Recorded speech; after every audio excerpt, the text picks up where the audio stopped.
In sports, if you want to be the best, there are no off days. Welcome into the No Off Days podcast, filling in for co-host Sean Barry, Chris Cato back in the I go on one vacation and I come back and you've replaced me. Was your time away? Was it good? Yes, okay. It was productive. Right. Yeah. Do you want to tell the people what you did? Yeah, real quick. Let me show you my vacation photos. So I, huge Pearl Jam fan. I had a birthday a couple weekends ago, last weekend, and so I treated myself. I saw Pearl Jam at Wrigley Field. That's pretty incredible. Yeah, and I brought you a souvenir too. Did you really? What about the shirt too? You've been to Wrigley, so Murphy's I have, Bleachers. but I don't think I've been to Murphy's. Murphy's is a famous bar like across from the entrance where the Harry Carey statue is, and so Pearl Jam's known when they do a show at Wrigley, they do their sound check on the rooftop at Murphy's. And awesome. And so, yeah, but here, I got you a little souvenir. Oh, no, they're not a Murphy shirt. Okay. And I waited in the merch tent for a long time to get this, so there you go, buddy. Look at this. Yeah. Okay. We got tell ourselves the people a little, what it is. Well, it's a Pearl Jam koozie, and it has kind of your Cubs coloring right here. Yeah. The Windy City. How about that? So you can remember now. You can remember the dates that I was there for the rest of your life. Is this their new logo? That's the little just for this tour. Yeah, right, little yin and yang there. Very good. Yeah, they were out of T-shirts. All right. What'd you get for Brian? This BK, welcome on in. I'm gonna sing to him later. Oh, it's good to have Chris back. I mean, Sean did a great job, so we give it up for Sean. But nobody takes Chris's seat willingly. Not at all. Not at all. He's gonna have to be. It's gonna have to be wrestled. I was a little worried. I thought, hey, Sean killed it. It was a good show. Oh, we made Sean look good in production, so that's what it was. in all the posts, yeah. All right, what do we have on today's program, BK? Today we're going to talk with Tom Krasniqi. Talk a little bit about the Bucs' big win there in Week 1. He's the host of the WDAE's Drive in the afternoons, and he also does the Bucs postgame show, which is a lot of times is better than the actual Bucs game. Yeah, that's what he was. And he said usually they're the fans that surround him on the postgame show are in good spirits, let's just say, as they were on Sunday night. And you have to be able to hit the dump button pretty quickly. I would imagine. Yeah. No, Tom doesn't pull punches. I think he tells it like he sees it, and he's a good football mind. So I'm looking forward to that discussion. And then at the end of the show. End of the show, y'all did so well on this college stadium thing. Remember that quiz we did? I did not do well. Oh, no. So we're going to do another variation of that. See, I'm going to throw up some, you'll see when you get there, but it's another quiz about college teams. Okay. Our college team quiz. Yes. All right. Thank you, BK. We'll catch buddy. up with you shortly. If you're listening and you want to watch, go to fox13news.com/nodpod. If you're watching and you want to listen or subscribe, you can take out your phone, zap that QR code on the screen in the bottom right-hand corner, and you can find all of our shows on that show page. We ask you to subscribe, to like, to share, and to give it a 5-star rating. Again, that's fox13news.com/nodpod. So, show 90 or 96 or something? I think we're at 98. 98? Yeah, we're right there. We're getting Remember, there. we get canceled at 99. That's how the story's written. Yeah, hopefully not. So just kind of initial thoughts on the Bucs debut. There was a lot of moving pieces in terms of coaching changes. There was some rookies that were being kind of grafted in, but for the most part, you had a lot of consistency from last year's team to this year's team. You keep the big pieces. You keep Baker Mayfield, Mike Evans, Rashad White, Chris Godwin, all these guys. And I think they beefed up their offensive line. Their offensive line looked really good. But what struck me was just how seamless that offense. I know they settled for field goals early, but we're talking about scoring on your first 5 possessions in game number 1 after much of these guys did not see the field hardly at all during the preseason. I was impressed by that. And I did leave. The coaches said that. Hey, we could do better. We could do better. And I really feel like after watching, I think they can. I mean, I think there's still plenty of – that was not just like, hey, one outlier. They just played – out of their minds. I think that they left a lot of points still on the field, and I'm excited to see what will become of this season if this is what that offense looks like. Yeah, Jalen McMillan, who I love, dropped a walk-in touchdown on, I think, the first possession there. But you're right, they scored on 7 of their 8 possessions, and they're just kind of scratching the surface. And one thing, I think the biggest thing that stood out to me was in this offense, this Liam Cohen offense, we all wondered what it would look like after Dave Canales moved on. The receivers are running out of these bunch formations, and they're just getting more separation than I recall seeing last year with the offense. And it's giving defenses multiple looks, really putting stresses on them. And I think we're going to see the best Chris Godwin season ever because of this. Well, it was great. That was week 1. They're on to week 2 to take on the Lions this week.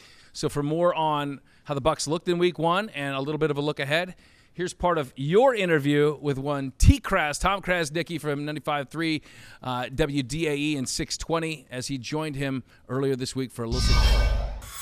Well, he is the man who keeps Tampa Bay sports fans entertained as they're held prisoner in their cars in that rush hour traffic in the evening at Malfunction Junction or many of the other fine places we have here along the byways in the Tampa Bay area. He is Tom Krasniqi, host of The Drive with TKras on 95.3 WDAE, AM 620.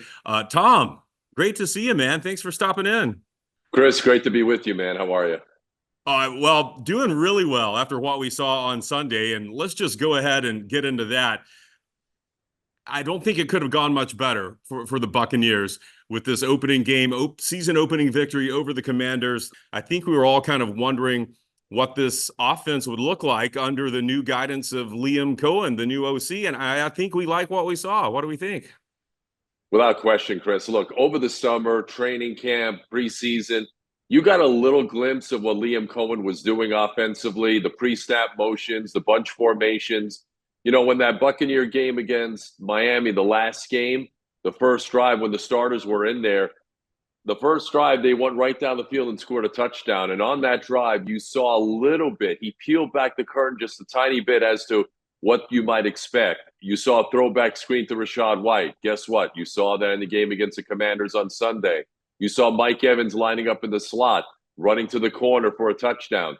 You saw Chris Cato lining up in the slot. Mike Evans out wide. Mike Evans running that old pick play or a rub play that a lot of NFL teams tend to do. So I was really impressed with the route concepts, the rhythm. They ran the ball late to close that thing out. So far, so good. A+ for the Liam Cohen coached offense. I got to tell you, too, you mentioned the pre-snap motions. I mean, to me, it seemed like the receivers were getting better separation than we saw at any point last season. Was that your observation, too? And do you attribute that to them running a bigger variety of routes in this scheme? Without question. And look, when you run bunch formations, you flood a zone and you get the defense guessing as to who's going to get which man and whatnot. And it also helps when you have Mike Evans, a future Hall of Famer, as well as Chris Godwin, who's playing that Cooper Kupp role in the slot. Jalen McMillan, the third-round pick, has been a star the entire summer. When they spread you out with those three wide receivers, it makes it really difficult for the defense to match up and double down on Mike because you have Chris Godwin. Now you have Jalen McMillan. You also have Trey Palmer, too, or they can dump it to Rachaad White coming out of the backfield. So it's really impressive to see, and it puts a lot of pressure on the defense. You mentioned Jalen McMillan. I love the contributions right away from our new Buccaneers. We saw McMillan with the touchdown catch, but Bucky Irving led the team in rushing. Of course, Graham Barton at center just looks like a pro already. Got to be happy with how the new Bucs have come in and just immediately contributed to this offense. Chris, this is a testament to Jason Light and the job that he's done. All 7 draft picks from the 2024 draft class all made the team, 22 of the last 23. Graham Barton, I think, has the potential to be a Pro Bowl center. He's tough. He's nasty. He gets off the ball really quick. Great in the run game. Jalen McMillan has sure hands, came out of a high-powered offense at the University of Washington. And Bucky Irving is one of my favorite players on this team. And I've seen him the entire offseason. I've been telling my listeners, like, hey, watch out for this guy because he has a natural knack of running the football. He's got elusiveness. He's got great vision. He takes what the defense gives him. He hits the hole with authority. I think the Buccaneers have themselves a good one. 4th rounder, too. I'm sure you've spent a lot of your afternoon show from 3 to 7 talking about the negative news that came out of this game, and that's the injuries. I mean, basically, the entire secondary decimated here, losing 3 cornerbacks. We get the news today that it looks like Antoine Winfield Jr. will be out for at least 2 weeks. How do we piecemeal this together as we go up to Detroit? It's going to be tough, Chris, especially the Lions, who can beat you in so many ways. Their offense is so diverse. I think they have the best offensive line in football. You saw that on Sunday night when they got into overtime, and they just ran the ball right down the Rams' throats. The Buccaneers can expect a lot of that on Sunday. And the defensive line, too, is very thin. That was one of my big concerns over the summer because you have Vita Vea and Kalijah Kancey and not much else. They're really thin, and they didn't have Kalijah Kancey for this game against Washington. They're going to need him back soon. Losing Antoine Winfield is a crushing blow. He's their best defensive player. He's the best safety in football. Not having him in there is going to be a big blow. Bryce Hall is going to be out indefinitely, perhaps for the season. So they're going to need the young guys, the Chris Isians of the world, to step forward. Zion McCollum, hopefully they can get him back from that concussion. Jamel Dean, I thought, played a pretty good game. And thank goodness they got Jordan Whitehead back. They're going to need him now more so than ever before. But still, it has to give the Bucs some confidence that they went into that building not that long ago, and one of the noisiest environments I've ever heard for a playoff game, and we're right there with them, that close to going to the NFC Championship game. How do you feel about it?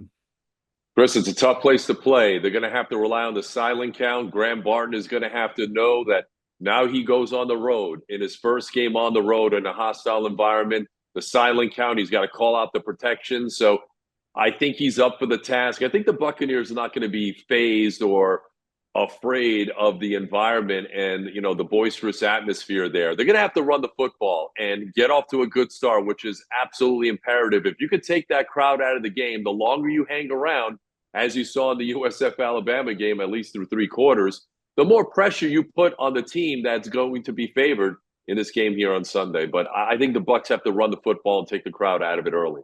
Did you say that knowing I'm an Alabama fan? You knew that. Put that in there for me, did you?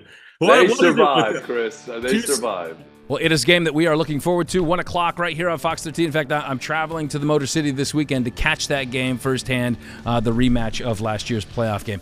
We have more to come with TKras on the other side as we dive into topics from around the NFC South. How did some of those other teams fare in Week 1? Plus, maybe his opinion on how Tom Brady looked in the booth. Speaking of everybody Fox, has an opinion, I guess. Right, and we'll share it with you. Coming up on the other side.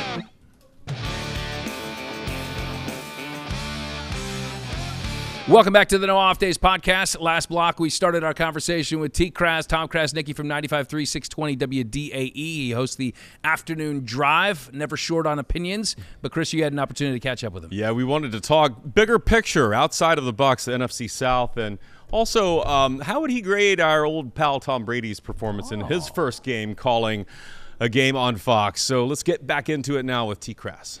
Former Bucs quarterback Tom Brady makes his long-awaited debut in the booth, calling that Cowboys-Browns game alongside Kevin Burkhardt on Fox. What did you think? I saw some of it, Chris. What I could see and what I did see is a guy who's got a lot of potential in the booth. Look, Tom Brady knows his stuff. He's seen it all. He's done it all. He saved all of his play call sheets. I saw that last week in preparation. So he's going to prepare 110%. I think there are some things that he can improve upon, but I think he's got the raw ability to communicate. He knows the game. As long as he simplifies it to the casual fan out there, doesn't get too technical, I think he's going to be really good at it.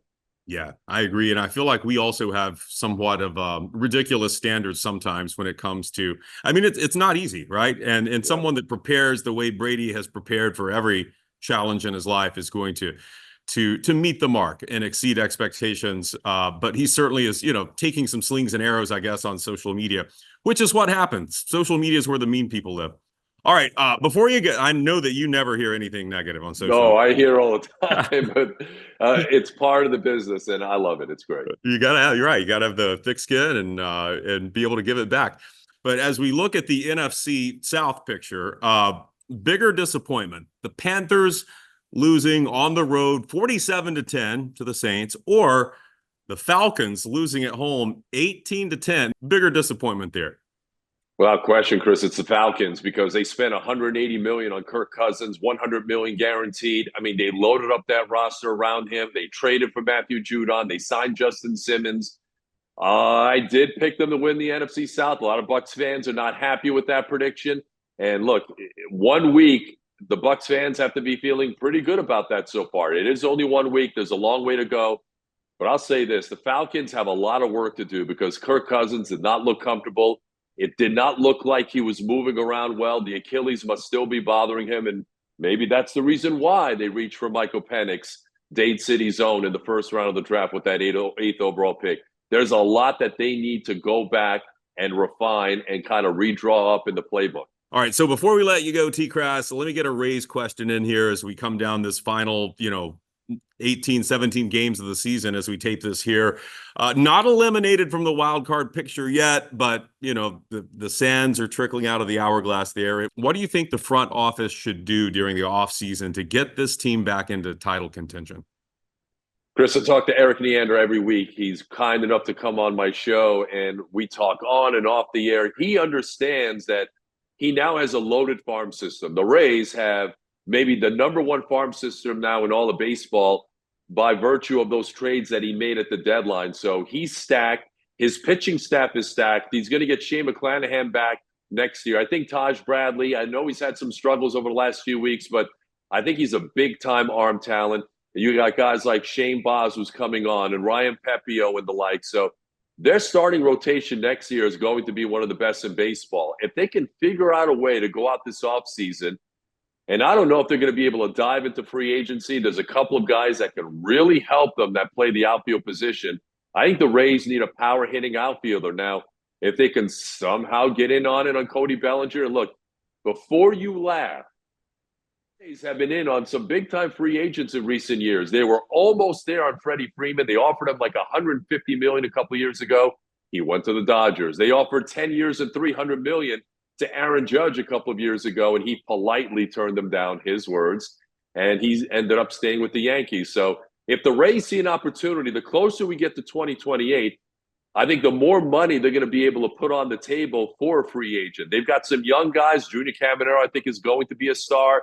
There are some guys that are coming up through the ranks. Xavier Isaac is their first baseman of the future. You're going to see some change this offseason. I'm not sure you're going to see Yandy Diaz or Brandon Lau here. So I think they're going to rely on the young guys, but I would not be surprised if Eric Neander goes out there and starts fishing for a power-hitting outfielder in free agency. Well, he's not an outfielder, but what about Pete Alonso? I mean, he's got motivation to come home to Tampa, possibly? I don't think that's going to happen. I think the Rays will shy away from him. He plays first base. He's going to command a big salary, and I think the Rays love Xavier Isaac. I think by this time next year, I think he might be their first baseman. He's the first baseman. Okay. Yep. I do trust in Eric Neander in that front office, and I do believe, and you're right, that with what they've got stacked up there in the minors waiting to come up the pipeline, it's some very bright years are ahead. If they find a stick or two, Chris, look out, because they'll be able to pitch next year. They'll be back in contention next year. I have no doubt about that. There we go. All right, TKras, anything else you want to add? I mean, I don't get to have you on here too often. The No Off Days podcast. We're nearing episode 100 here. We're getting close to 100. Got to fool them, the management for a few more episodes, and I think we'll get to that century mark here. Anything else you want to impart to our wonderful listeners and viewers? Well, I praise you and Scott. You guys do a great job over there. And just a reminder that on game day, I host Countdown to Kickoff in overtime before and after every Buccaneer game on WDAE. And you and I were talking right before we got on. It's always entertaining, especially that overtime show. Yes. Now, what is there's the blood alcohol requirement if you want to be on the if you want to be on the overtime show? What do you give the people a breathalyzer? We probably should, but yes, that is part of the component that makes that show quite unique, I would say. Oh, well, your shows are always unique. He is Tom Krasniqi. TKras, it is The Drive with TKras. It's on weekday. He will help you absorb all things Buccaneers and hopefully not have any therapy sessions needed later in the season if things don't go our way. But The Drive with TKras, weekdays 3 to 7 p.m. right there on 95.3 WDAE and AM 620. Thanks for your time, Tom. Chris, thanks for having me. Anytime, my man. Appreciate it. That was a good chat. Maybe I should just allow you to do that more often. Please. Yes, I'm happy to do it, but it's always weird when you've listened to this person on the radio for years now, but you've never seen them face to face. So now, when he appears in my car in the audio, I'll have this TKras' handsome face there. There we go. He's going to be haunting you. You better be careful what you ask for. All right, coming up on the other side, it's time to get into our picks. We have a guest picker, and he is a professional picker at that, working for the VSin network. VSin, yes. He's a host. That is one Dave Ross. Stay with us. The Nod Pod continues right after this.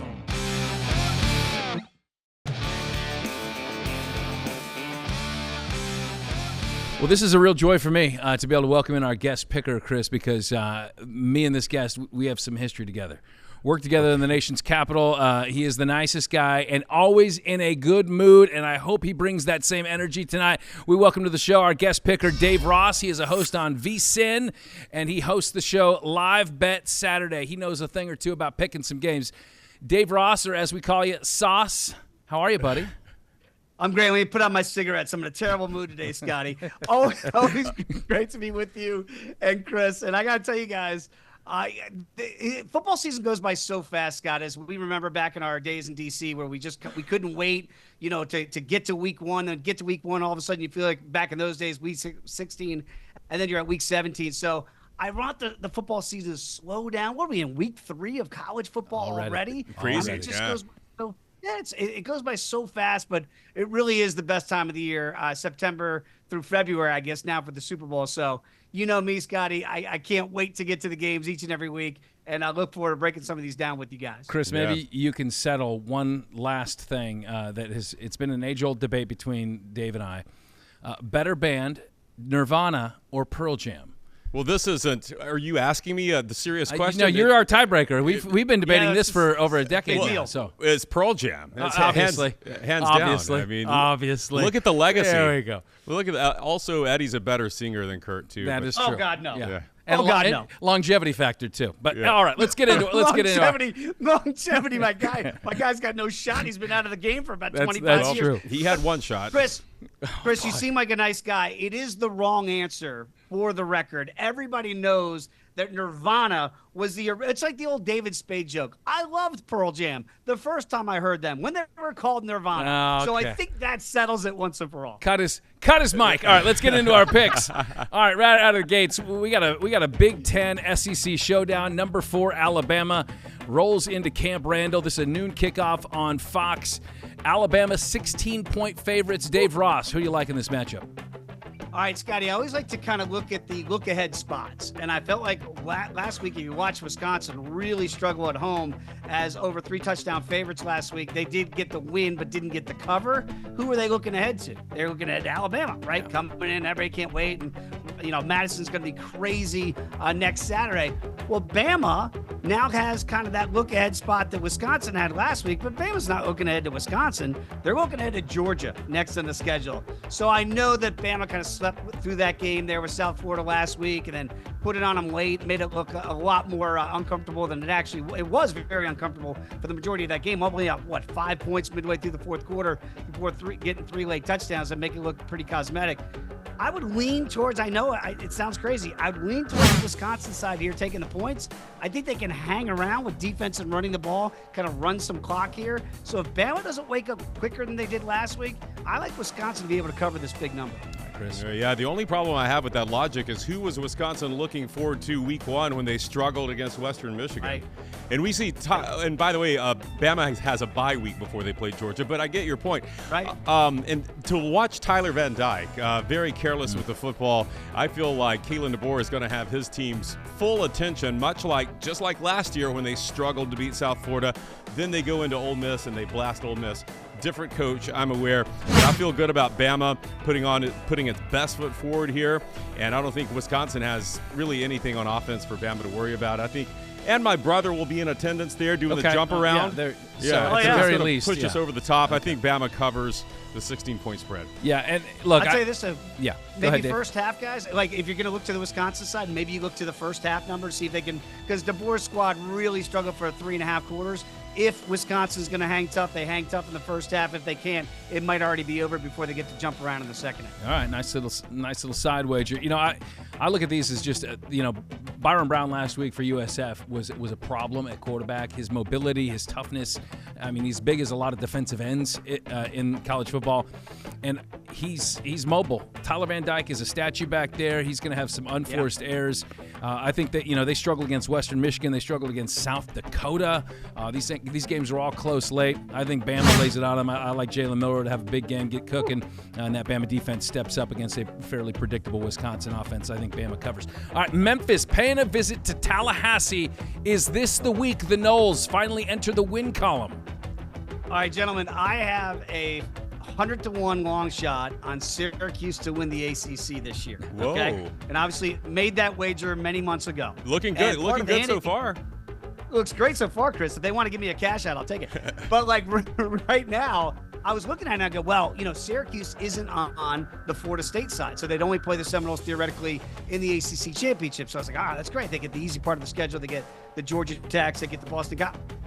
All of a sudden, I'm going, oh, no, maybe it was a reverse handicap, and I got this thing backwards. Now, Syracuse was fortunate enough to beat Georgia Tech last week after what we saw Georgia Tech do to Florida State over there in Dublin. But Boston College, that was the real shocker for me, even more so than the neutral site loss. To lose at home to BC with everybody watching, no other game going on here. Mike Norvell, what are you doing? Look, I hate to do it, but if I had to, I would lay it with Florida State here. If they can't put a whooping on Memphis after an 0-2 start, and I saw one of the big 5-star kids decommitted this week to Florida State. It's been a terrible start to this season for a team that was number 10 in the polls at the beginning of the year, and now they're 0-2. Their chances of getting to the college football playoff is like 1%. So to me, I have to hope that if Mike Norvell still has control of this football team, it shows itself here against Memphis. The only way I could play it is laying the 7. Chris. All right, I'm going to, until I see Florida State be physical on either side of the line of scrimmage. I haven't seen it yet. I thought it would happen against Boston College. They got pushed around against Boston College.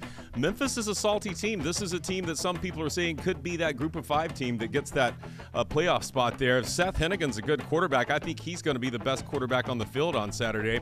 I'm not saying Memphis wins. They dismantled my alma mater, the Troy Trojans, last week. Pretty tough team. I'm going to take Memphis with the 7 points. Yeah, I'm with you that I have to see something from the Noles that we have not seen. There's been no aspect of their performance through 2 games that has been a silver lining. And, of course, the point of attack, all in the trenches, that's a problem. My only hope is that you have a 12-day layoff between games. Yeah. That those 12 games, this team has been stewing. They've been working. They've been hitting all the X's and O's and preparing for a Tigers team that I think they know is that salty. And for that reason, I'm going to take FSU to cover that 7. All right, we got an SEC showdown. Texas A&M paying a visit to the Swamp. A&M 4-point favorites. This a 3:30 kickoff. Who you like, Dave? Is Billy Napier still getting in fights with Albert the Alligator? Like, what the hell was that all about? I look at this thing and I kind of go, all right, we all had high hopes, everybody doesn't like Notre Dame. We all had high hopes for Mike Elko laying the 3 against Notre Dame, and they got out physical at the line of scrimmage by Notre Dame, and we all went, well, okay, it's Notre Dame, no big deal. And then we saw what just happened last week with Northern Illinois. So I don't know if it was just a big exhale from Notre Dame. They're back home. They thought they're going to roll, and Texas A&M was going to be the tough part of their schedule. That does not age well if you're Texas A&M. I know Florida and what it looked like against Miami week 1, and it was an unmitigated disaster. But again, kind of like the Mike Norvell thing, I got to look at Napier and go, man, if just don't get in fights in the tunnel. Stay focused on the prize. Texas A&M cannot throw the football. And what did Mike Elko say to his assistants in that Notre Dame loss? Run the damn football. So Florida knows what Texas A&M is going to do. They're going to run the football. So if you can stop the run, make them one-dimensional, Texas A&M cannot throw it at all. I got to take the points in the Swamp with Billy Napier and hold my nose and go Gators. Oh, this is such a gross game. This is Texas A&M had high hopes for them going into the season. Connor Wegman did not look good against Notre Dame, never looked comfortable. All of their offense was basically short passes. They could not stretch the field. That's how Miami blew the doors off Florida, was going vertical and being able to do that. And A&M has not won a true road game since 2021. Now, so Mike Elko has to fix that. But I think the offense has some problems, and I think the Gators. It's interesting to see how much will DJ Lagway play. I think Graham Mertz will start. You probably don't want to throw a freshman against a Mike Elko defense, but I think they'll have a lot of packages for Lagway. I think the Gators are going to cover that 4-point spread there. Yeah, this could be the beginning of a Leak Tebow type of combo in terms of what you have at quarterback. I think DJ Lagway is exciting, and the more this guy gets under his belt, I think that the better he is going to be. I think Florida in the Swamp in that setting against a kind of a hobbling A&M team. I'm going to take Florida to get a bet at home, and I'll take it straight out. So Florida takes that 3:30 game. All right, we got a little American Conference action for you, Dave. I don't know how well you stay on top of it out there in Vegas, but How about USF, 12-point favorites on the road at Southern Miss? I would just like to say for the first 4 picks, because remember we had Nirvana and Pearl Jam as the first pick. Oh, yes. The last one, Florida, was the first one that Chris and I saw eye to eye on. So it was nice that we were finally in unison and all 3 of us were on the side of the Gators. I like that. It's kind of like what we talked about, guys, earlier. Like, you know, you get up for certain teams, and we saw what they did last week against Alabama. I mean, literally driving for a potential game-time score. Had they gotten the 2, they didn't get ahead, settled for the field goal. Then it all went south. And now I just go, okay, what do they have left? Like, what do they have left in the tank? And I know that Southern Miss is terrible, and I know Brett Favre's not walking through that door. But now I got to go on the road and cover 12. Don't think that's where I want to be. They should win the football game. I say should in air quotes. But I'm going to have to take the home dog here in the 12 because, again, I just worry when you were so up last week for Bama, are you really up this week for the Golden Eagles?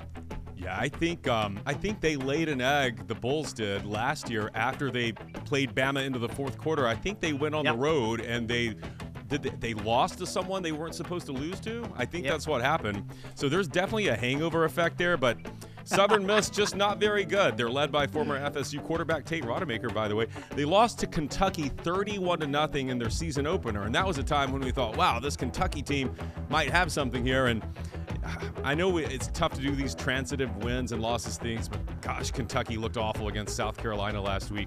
I think the Bulls are going to run them. I think USF covers the 12. Yeah, one of the things that really, I think, shined last week against Alabama was USF's pressure that they were able to generate up front and you know, get through that tough SEC offensive line. And so I think if this defense is turning the corner like we saw, at least through these first couple of games, that's gonna spell some big wins for this USF team. On top of that, Byron Brown, I don't think Southern Miss can handle him. So I will take USF to cover that one. All right, we'll get into another one here. We have number 1, Georgia. Is anything going to touch Georgia this year? They're 24-point favorites against the aforementioned Kentucky Wildcats that Chris doesn't like. Dave, who you see? Oh, Kentucky looked great last week against South Kakalaki getting ready for this Georgia game, didn't they? So, man, I mean, normally this would be a spot because of how poorly Kentucky played last week that I'd want to look to them and really getting the best of the number here. 24 is what we're getting at home against UGA. Problem is, do I really want to be out in front right now and try to hold on for dear life against Georgia? I mean, everybody knows now they're the new Alabama. They're rolling teams in the SEC. To me, this is, I got to lay it or pass, and I'd have to lay the 24 before I did anything. There's no way I want to be right now on the other side of Georgia early in this year. Yeah, I'm right there with you, Dave. I agree. It's a big number to lay, but I'm not taking the other side. The Bulldogs have allowed 6 points in 2 games. Kentucky scored 6 points against South Carolina. Wildcats quarterback Brock Vandergriff is a Georgia transfer. He completed all of 3 passes last week for 30 yards. I think the Bulldogs are going to eat them alive up there in Lexington. So give me Georgia with 24. Georgia just has any number of ways they can beat you. I think that offense is so versatile. Carson Beck can sit back there and sling it all day, and we saw what he did in the first half of their season opener. Or they can pound the ball, and they give it to Nate Frazier, and they can run the ball right down your throat. I think that's what happens as they take it to them in Lexington. So give the Dogs to cover that 24, all of them. All right, let's hit the NFL now. And, Dave, we got our hometown team, the Tampa Bay Buccaneers, paying a visit to the Motor City, taking on the Lions, fresh off a Sunday night win this last week against the Rams. Lions come in 6.5-point favorites. Who you like? Scotty, how long have you been down in Tampa now? 8 years. Okay. 8 years. Do the people know? Do they know where you're from and where your loyalties lie? I guess only in the last 2 years has he admitted that. It's kind of weird, Dave. Okay. Yeah, he's got to leave that Chris, out. Yeah. Hey, 8 years. Never mentioned. He's a Lions guy. Yeah. The enemy within. Scotty Smith, you know. You're stepping in my den now, baby. Look, I got to be honest with you guys. I'm really impressed with what Todd Bowles has done. Give him, the best quarterback in the history of the game. He's going to go and win the division. You give him Baker Mayfield as a reclamation project, and he's going to win the division.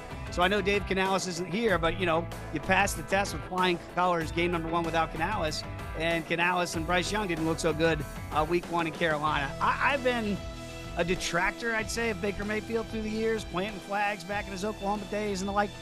I've got a newfound respect for him. He went to, if you all remember a couple years ago when he went to that Christmas game with the Rams, and that's really where he kind of resurrected things and kind of got a new lease on life in the NFL. He has really taken the most of that opportunity. Baker looked great. I was on the wrong side last week against the Commanders. I got to be honest, I was not that impressed with Scotty's Motor City Kitties on Sunday night, even in victory. I'm going to take the 6.5, but I'm going to wait and see if this gets bet up to 7. And if I can get to that key number of 7, I really like the Buccaneers here. I really thought they were the right side last year in the playoff game, even though they didn't get there late. I like the Buccaneers. Baker, I can't believe I'm going to say it. He's made me a believer, if you can believe it, in 2024. We call him Tampa Baker here. He is he's our hero. he is awesome. We love how he is just owning this team and such leadership. Yep. If this news hadn't come out the last couple of days since after the Commanders game, the injuries have just depleted the Bucs secondary, and that's my worry here, is going up to Detroit, who has all of those weapons and so many different options to beat you down the field. I'm just really concerned about not having the best player on our defense, Antoine Winfield Jr., missing some other guys too. The defensive line is beat up, so I hate to do this. Look, I know that they took the Lions into the fourth quarter last year in the divisional round of the playoffs, but I think I'm going to take the Lions to cover the 6.5 here. Look, this has nothing to do with the fact that I grew up a Lions fan, okay? This is just – I'm just looking at matchups, Dave, okay?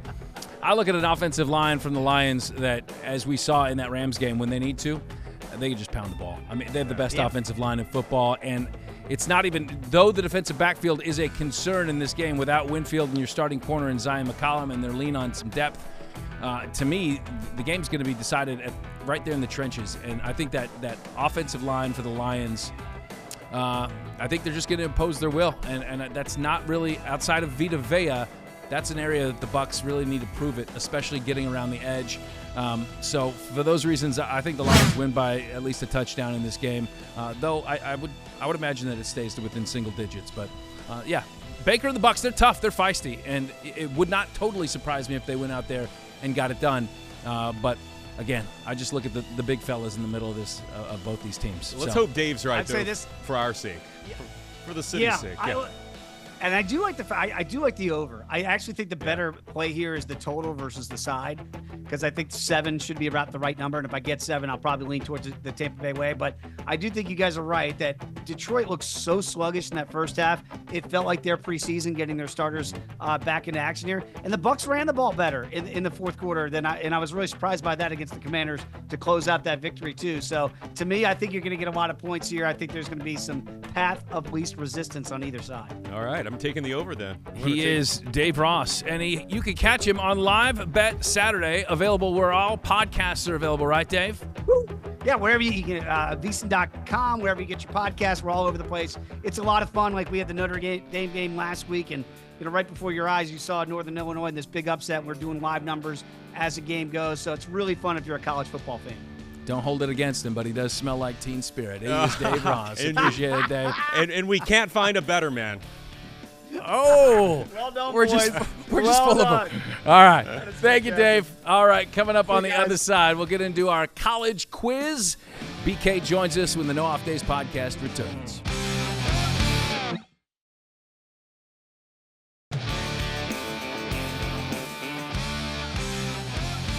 Admiring my koozie. I mean, it's such a nice. You know, you can take the plastic off now. No, I don't want to. I won't take it out until I'm ready to slip it over a can. I thought about giving it to you without the plastic on, and then you would just assume though that I used it. Yeah, I found it. What are your leftovers? Why does it smell like beer? Let's welcome BK back in. All right, we've been dreading this quiz because of how last time went when we. We don't like quizzes, BK. Well, hopefully this one is more in our wheelhouse. All right, this tee it is up simple. for us. Okay, all we're going to do is I'm going to put up the colors. These are primary colors of these schools, and you tell me what the school is. Now listen, I told you last time I've got a rod and cone problem here. I don't see some colors accurately. There we go. I like it. I'll give you a setting up clue, so maybe that will help some. But it's simple, and I'm not going to do like a Mississippi State versus a Texas A&M where these are legit colors, and you'll be able to distinguish. Okay, so you ready for the first one? Yep. It's fired up. I'll reveal one color at a time. Is this like first to answer or? Yeah, first to answer. Alabama, crimson. No. OU? No. USC. No. Western Central Michigan. No. Boston College. Cato, good job. Nice. Cato got it. Let's see. BC. That brown color at It was the bottom. where is the That's more brown? of like a pewter, oh, it's I think. the eagle is holding a football. No. Well, the brown, the third color is always the kind of the trim sometimes, and Okay. so that's. But the first two colors should give it away. Cato, great job, man. Oh, thank you. And those rods Maybe and my cones, rods are working I tonight. think they are working. You ready for the second one? He just had his rods tuned up. Here we go. What do you see? I got a yellow. Let me go Georgia Tech. Let me No. go I'll do Pitt. Vanderbilt. Pitt. Let's go Vandy. Purdue. Purdue. Okay. He's a Boilermaker. Dude, man, good job. Man, I see.